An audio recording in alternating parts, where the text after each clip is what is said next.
Last time on Roadkill, we rescued my Firebird. We built it in 3 days. Now burnouts.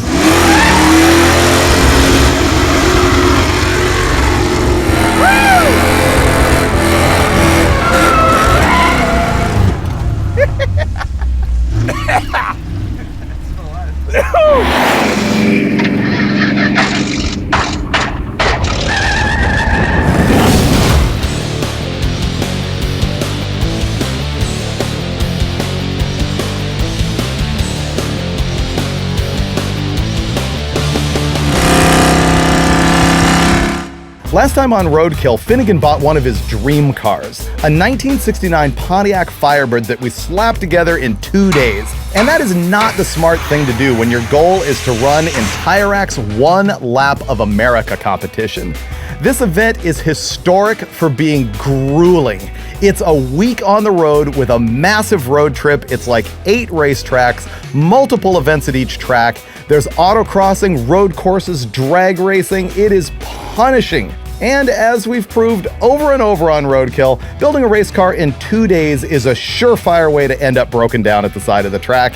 And of course, the Firebird was no different.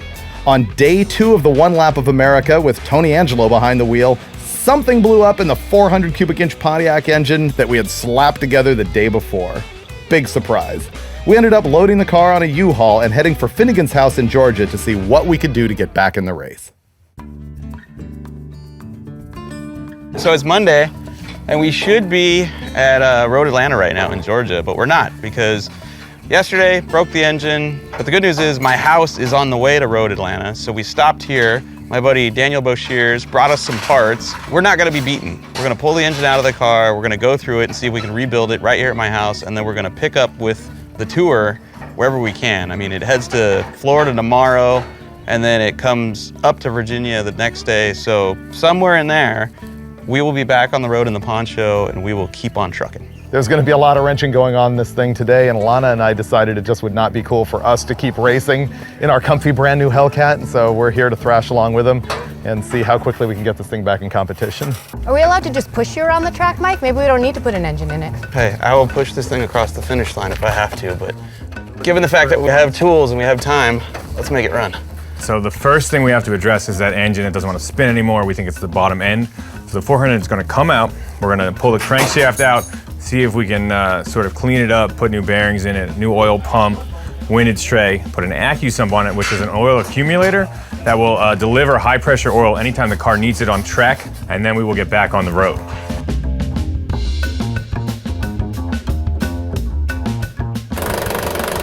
There wasn't a bottom bolt in this. Oh, That got worse. What happened? that escalated quickly. Yeah. Yeah.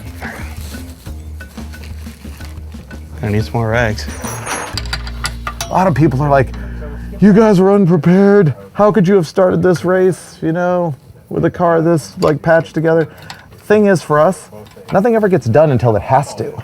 So this is a good way to get a whole car finished in a few days. You got to get it done and hit the road, and then you're required to fix it. Whereas if you were home, you'd sit around and procrastinate and play with the kids and have a beer, go, I don't wanna. Wife would go, I don't want you to.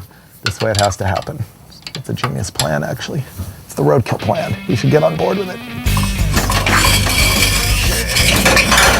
Dry shaft out.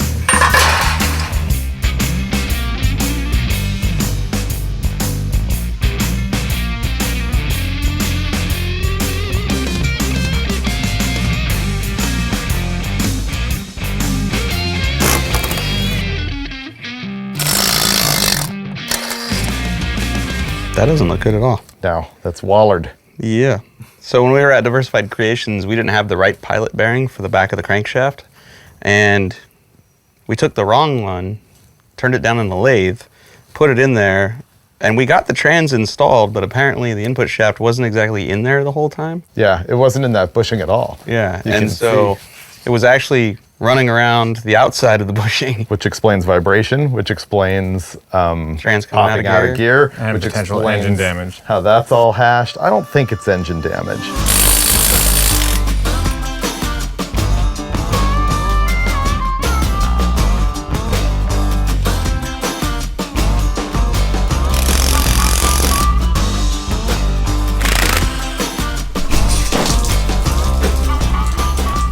I found no major nightmares so far on the cylinder head or in the cylinders that I could see once I took this off. I think all our problems are going to be a connecting rod bearing in my opinion.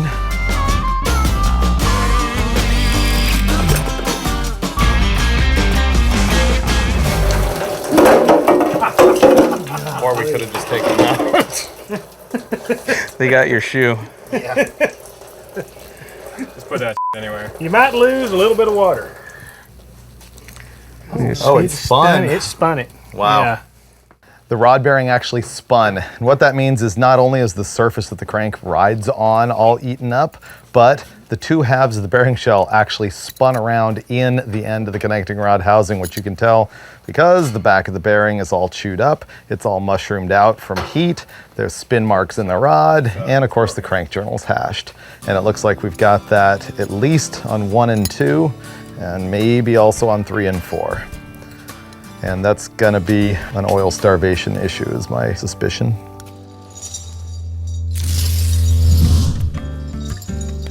It's Tuesday, and right now, everyone that's currently injured and moving along on One Lap of America is in Florida. Having fun, racing. At Sebring. Yeah, the at legendary track. Track on my bucket list. Me We're too. not there. We're not there. And we found out the 400 we built out of used parts, spun multiple bearings, wasted the crank, wasted the rods. We spent all afternoon yesterday surfing Craigslist and calling everybody I know in Georgia trying to find a decent replacement short block, and we couldn't. And last night we're at dinner and I get a text from a buddy of mine, my buddy David, my buddy Brandon, and they both said, we know where one is. And turns out a family member rebuilt a 400 out of a 1970 GTO 30 years ago, put a garbage bag on it, threw it in a shed, and left it there. So we met them in a parking lot at 10 o'clock last night in the dark and picked up this, which was rebuilt and is now very dry, very rusty. They weren't lying, but it doesn't look like it's stored very well. It's clear that it has all the new parts we should need. Right, Yeah. it's got new pistons, new bearings, new rod bolts, new cam bearings, new freeze plugs, everything. It was properly rebuilt, new rings at one point, but everything above the pistons is pretty rusty. Yeah, so sadly, instead of just throwing our top end on this thing and getting out of here today, we now need to disassemble this thing, take the rotating assembly out, clean our block, put it in there, put our top end back on it. We're probably out of here late tonight, early tomorrow, if everything goes well.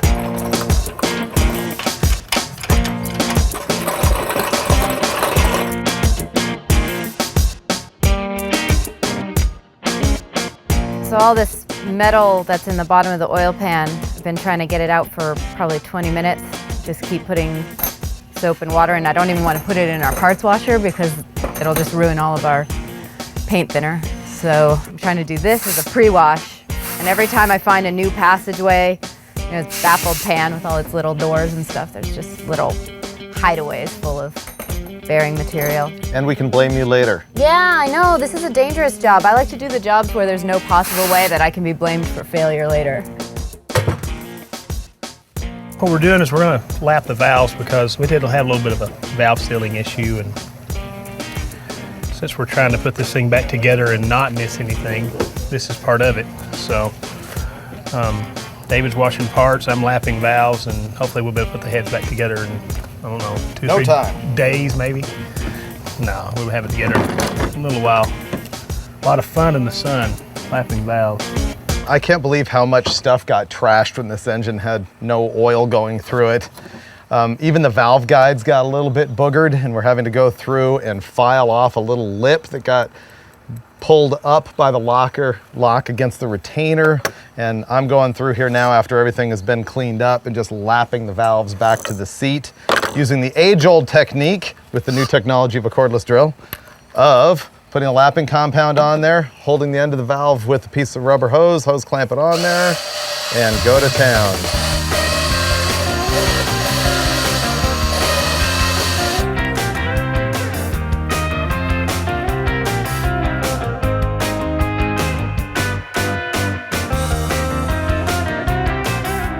I'm just going to hone the valve guides because, as David said, they're just completely too tight. The This is yet another project that totally snowballed here. I took the heads apart just to clean all the metal out of them because there was junk in them everywhere. And that turned into, maybe we should lap the valves. And that turned into, this stem clearance seems pretty tight. That turned into honing the guides. That turned into polishing the valve stems. That turned into polishing the valve stems. This thing's designed specifically for you to hit me in the nuts. Works good though. Look at the rhythm and the precision. It's almost like a ballet. It's like a performance ballet. Yeah, you should wear your tights next time. Yeah, I'll probably not do that. No? No. Those, you reserve those for when you're alone at night? Me and tights don't get along. Really? You and your J. Edgar Hoover poster don't like that? Whew, that's bad, dude. Boom, valve springs assembled. Head's done. There you go. Seating all the keepers, locks. Everything's ready to go. I'm gonna drill a bit that way a little bit. That far, is that good enough? That far enough? I think we're committed to that angle. Wherever it's going is where it's going. I can't believe you did that. Yeah. I didn't think you would.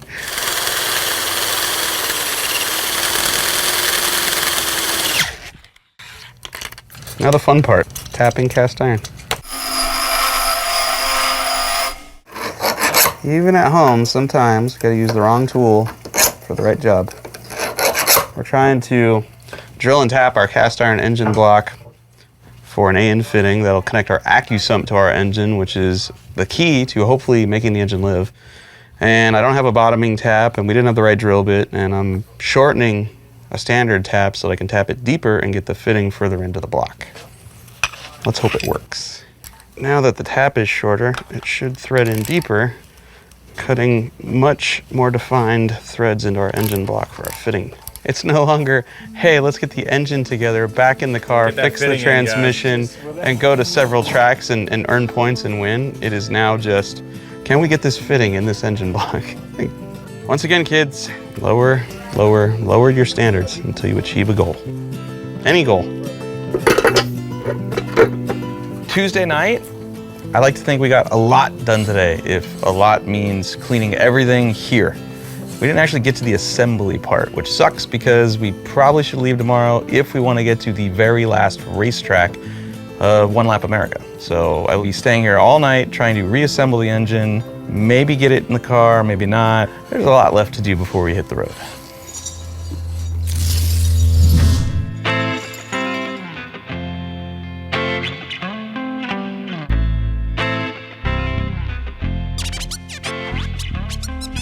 Man, almost done.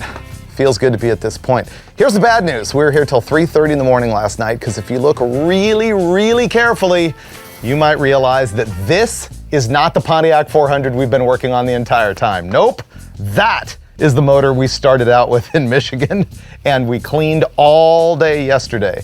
The problem was, after all of that work, we discovered that this piston is just tight enough on the rod that we did not trust it. The last thing we needed was another failure.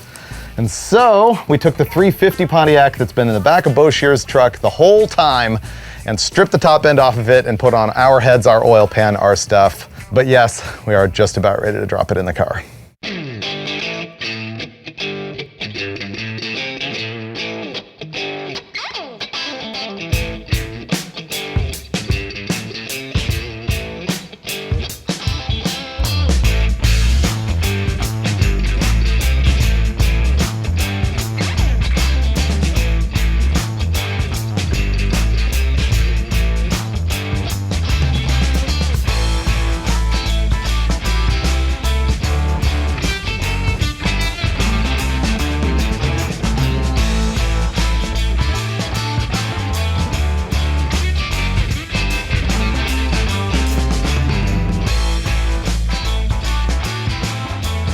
With the engine reassembled and installed, we swapped the hardware from our old transmission over to the new one that Bo Shears gave to us. This hopefully solves the problem of our transmission popping out of gear at high speed. Besides that, it's just accessories that need to go in, including an AccuSump system, which will give us the oil control we need to keep our new engine alive on the road course. We've been here since Monday, and Today is Wednesday. today's Wednesday, and the engine's in the car and ready to start. We're crossing our fingers. This is the end of this disaster. because we need to drive 11 hours to Gingerman tomorrow. Hit it. You ready? Yes, sir. Please run. New 350. Perfect. Let's go.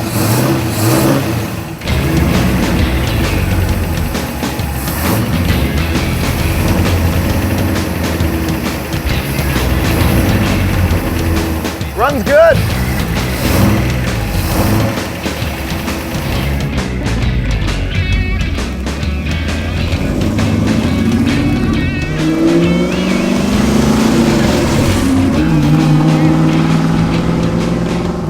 Trans feels good. It's gonna have a deeper first gear and second gear. All that work, you know what we forgot to do? What? Turn the steering wheel straight. I thought about it. I thought about it at one point. I was like, forget it. It's all right.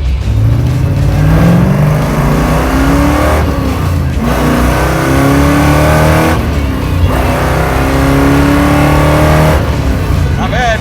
Not bad. Not bad.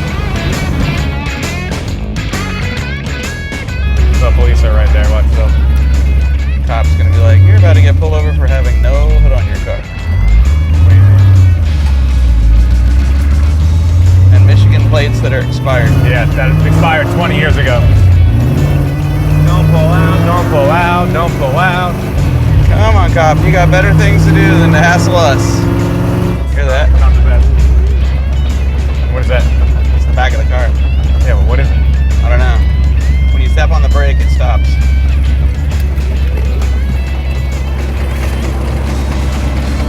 That wheel looks maybe loose. Okay. Yeah, that sounds like right rear. Oh, it is. I can see it moving. Okay. We'll go back before the wheel falls off. Yeah. All right, but beyond that, she's happy.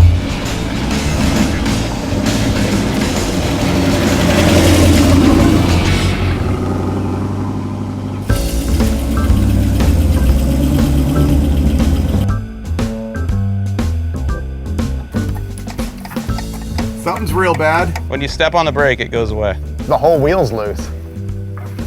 But it's not loose on the lugs. Okay, we took it for a little lap around the block, and we almost made it without something that sounds like the wheel's gonna fall off. So it's probably great that we're about to head out on a 1,000-mile journey and then road course this thing around Gingerman. What do you think, David? We're gonna make it? One way or another.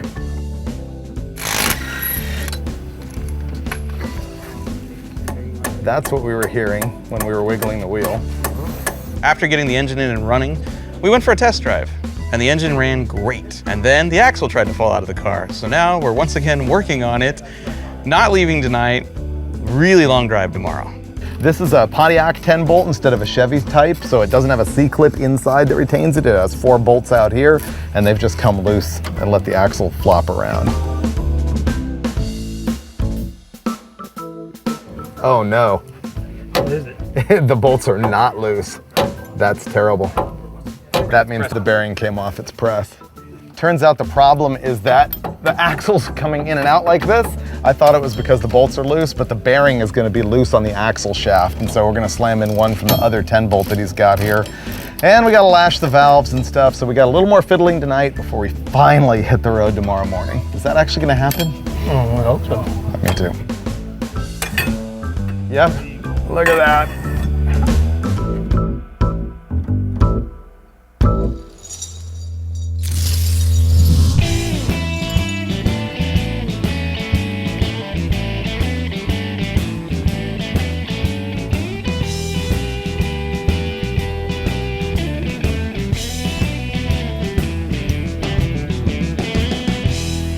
The car works. Might even be better. Overall the same car, probably. Could be worse. Let's try it. Yeah.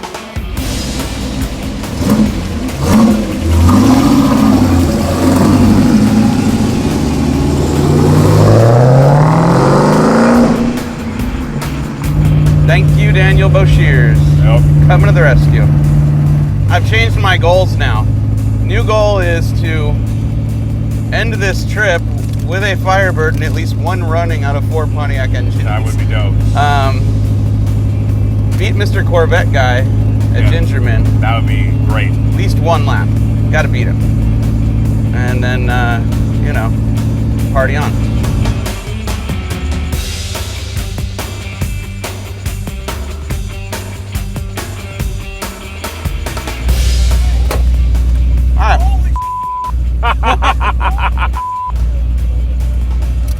How you doing? I seen Roadkill and I was sitting right there and I was like, no way. No way. I'm like, Hey, yeah, I know. we're leaving right now, but here's some stickers. Oh, yes, dude.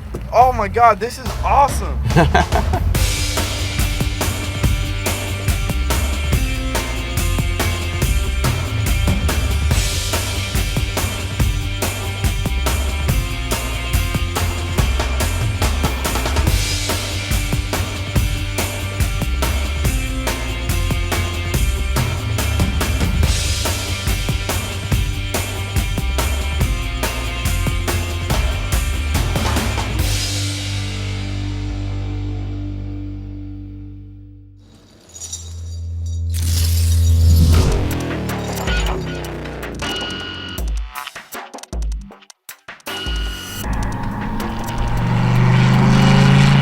We made it! The second to the last stop on One Lap of America. This is Gingerman Raceway. We're in South Haven, Michigan, and yesterday was like a 700+ mile drive, Yeah, it should have taken 11 hours.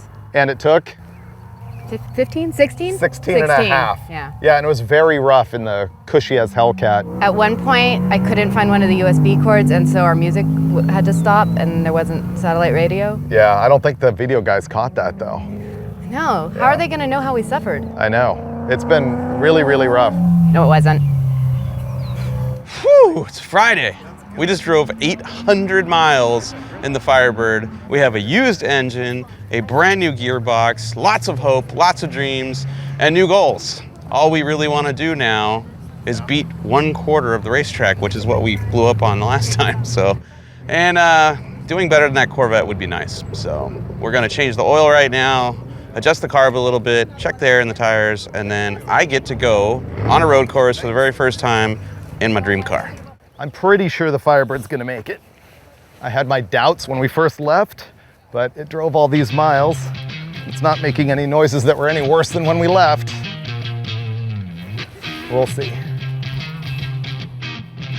Oh, I got a wedgie. I'm sure that'll work itself out. That's a good start. Okay, got oil pressure. I have a steering wheel. It's really all I need, because the last time this went wrong, we didn't have oil pressure. So as long as I have that and a steering wheel, we're good. Driver suit wadding up my underwear. Can't believe I get to go racing! Even if we are dead last, I don't care. Okay, pulling up, I am next. Come on. Please work. Please work. All right, here we go! I have no idea what turn is over this hill. I'm assuming it's here, because the braking zone's on the right. Yes, it is. I can see where a ton of people have gone off there. I see an apex cone.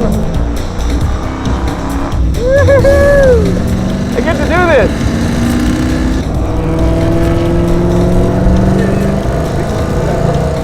It's a warm-up lap, so theoretically you shouldn't be pushing hard, but it's running. Probably went through some turns with a little bit of G-force. Here it comes. We're driving. We're racing. All right, here we go. Come on! Yes! Turn that thing.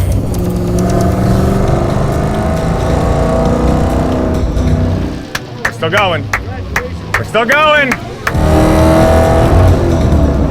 Okay, I'm out of gear. Okay, it doesn't want to stay in third gear.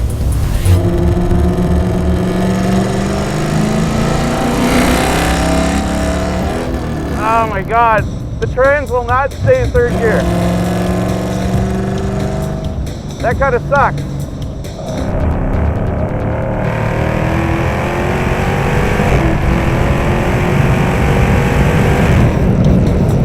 I do not have the brakes for that.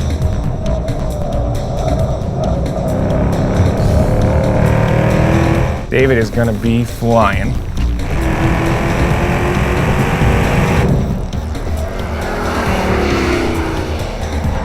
Nice. There we go. Woo-hoo-hoo! We're hauling ass now.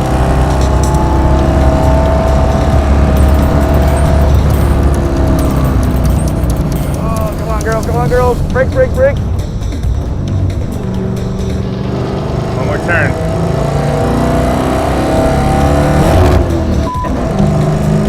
So the trans comes out of third gear under acceleration and deceleration.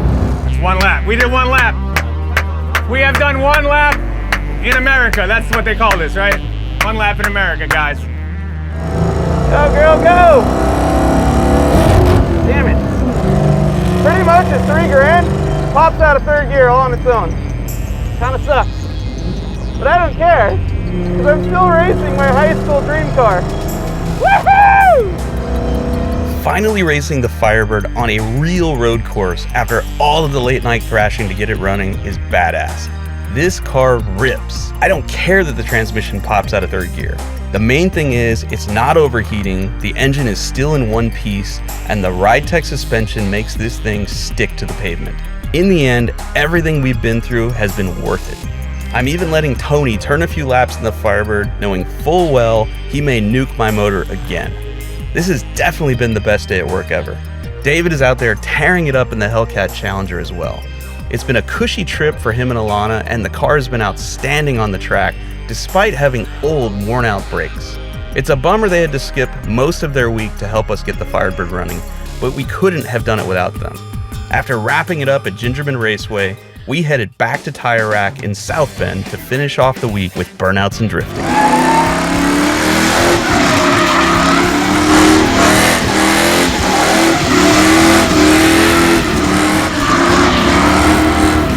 I hope the acting something's on.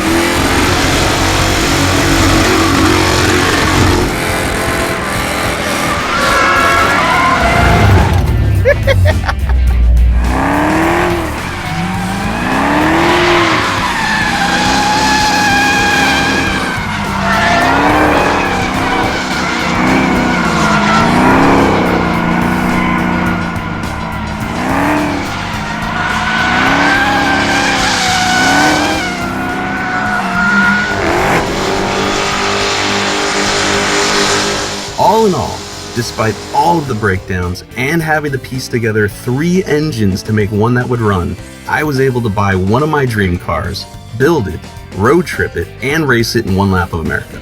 Like David said, doing it this way forces us to complete projects that may otherwise sit collecting dust. And that is what Roadkill is all about. Support companies that support Roadkill. Buy your speed parts at jegs.com. Don't be that guy. So straight ahead.